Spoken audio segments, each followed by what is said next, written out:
在世界10大孤独事件评选中，一个人做手术被评为终极孤独。为了缓解这种就医孤独，也为了更好地应对日益智能化的就医流程，一个行业出现了，并且正在高速发展，它就是陪诊师。我呢叫大白，做陪诊这一行也快大半年了嘛。就是刷抖音的时候，就看到有的就是主播在说什么一天收入500-600呀，然后轻轻松松就能上万呢。那对于年轻人来说，这个诱惑力太大了。大白就是陪诊师浪潮中的一员，选择做这个的原因，大白坦言是被互联网上流传着的高收入吸引了。但事实真的如此吗？做上万嘛，很轻松，轻轻松松上万、上百万这样子，大家听得多了，就觉得挣钱都很容易。实际上呢，要达到月入1万多，你一天至少得600-700的一个收入。我们现在陪诊，半天服务费200，全天400。这样算下来，如果月入过万，甚至达到2-3万，就要保证每天有1个全天的陪诊或2个半天的陪诊。除此之外，还要穿插着一些跑腿业务。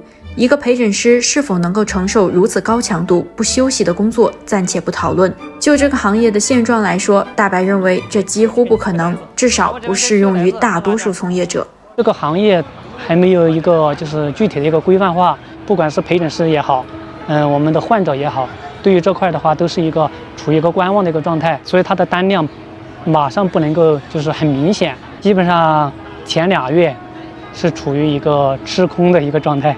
那么多数从业者的收入到底怎么样呢？普遍性的就是啥，5000到7000左右，就算你还是做得蛮好的了。采访中，大白说，他觉得能帮助到别人还是挺好的，只是这份工作时常会有意想不到的心理压力。不夸张的话就在7月份、8月份这之间，经过我手的癌症病人7-8个，一个星期我经手了5个。全是癌症，我接了5-6个癌症病人之后，有时候我都会产生幻觉。待了一段时间，我就觉得，我是不是自己也有这方面的东西？就会去考虑这个，压力很大。一个年轻小伙，然后就查出来，癌症就是肺癌嘛。他会很阳光，其实他说，其实我知道自己这个病情有点严重，只是我不知道到底是什么病。那你直接告诉我也没关系。然后妈妈这一块他可能会一时接受不了这个，我怕他担心。实际上我自己一个人能扛。不得不承认，一些问题的答案跟我们预想的有些不一样。我们认为需要陪诊的是老年人，我们同情老年人被日益智能和高效的数字社会抛弃，我们更气愤他们背后消失的子女。在我们多次的发问过后，大白才终于谈起了老年人，但在他的讲述中有无奈，却没什么悲伤。这个社会在进步，然后呢，我们这些老人他跟不上这个社会的一个进步。像我们去挂号，各种2维码，然后你去取报告有报告的条码，你去检查有检查的2维码，然后你现在再加上疫情，然后我要去行程码，然后又要去健康码，搞得老人很头痛。我有时候也会问到，我说阿姨，女儿或者儿子为什么没来陪你啊？他就会讲，哎呦，他们工作好忙，然后单位请不到假，然后有的会说，哎呀，现在挣钱本来就困难，然后让他请一天假，又得损失好多钱。大白说，他服务过的100多个客户中，绝大多数的老年人是幸福的，他们的子女很关心他们，会在网络上找陪诊服务，为他们下单，再把他们的病情转达给大白，事后还要来感谢大白对自己父母的照顾。而他们没有亲自到场的原因，大白并不纠结。他说，很多时候看病不是2-3天能看好的，而请假却只能请2-3天。接着大白话锋一转，其实大家现在觉得我们陪诊可能是陪的老人比较多。说实话，老人跟年轻人都差不多。在我这陪诊的这期间有遇到过很多的年轻人，都是20-30岁的小伙。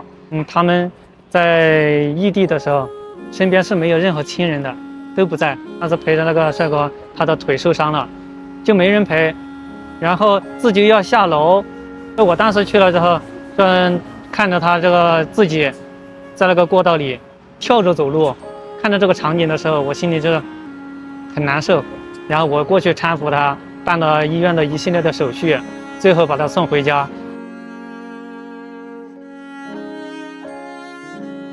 大哥当时给我来了一句：“你就是我的兄弟。”然后到现在为止，我们都还在联系。早在2013年，中国空巢老人人口就已经超过了1个亿，但在这背后同样有另一个事实。2021年，人民智库的一项统计调查显示，我国的空巢青年数量已经达到了9200万左右。在我的感受来说，还是年轻人可能更孤独一点。在我们身上的这些孤独，不能够被大家看到，为啥？